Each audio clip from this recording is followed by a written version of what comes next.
Приказната за Габриела Христовска од Топанско поле, која живее во нехумани услови во тешка здравствена состојба, добива нова димензија откако институциите отворија сомнеш дека незината пензија можно е да ја користи друго лице. Поради тоа сега Центарот за социјални работи до Министерството за внатрешни работи доставил пријава за сомнеш дека друго лице и ги злоупотребува финансиските средства.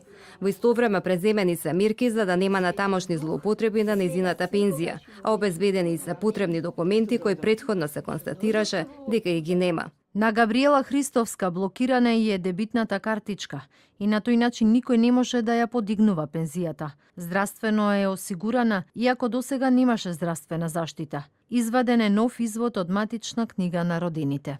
Но против Христовска официјално се води уште една истрага, која започнала откако фондот за пензиско утврдил дека таа не ја пријавила смртта на незиниот сопруг, а фондот 1,5 година продолжил да исплаќа пензија на сметка на починатиот Анас Христовски, за која Христовска имала полномошно да ја зема пензијата. За оваа состојба фондот дознал во март 2016 година, кога Христовска поднала барање за остварување семејна пензија.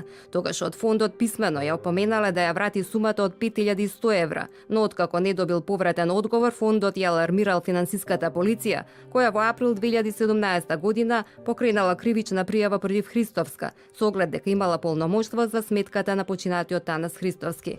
И поради тоа финансиската полиција сега ја товари за измама. Но истрагата сепак треба да открие дали и за оваа измама се крие друга лица која ја довело Христовска до ваква состојба. Соседите на Христовска тврдат дека таа со години преживува од нивните хумани дела и дека нема никакви финансиски средства. А откако телевизија 24 обелодени историјата, институциите понудија можност да ја сместат во дом за стари лица, но Христовска одби.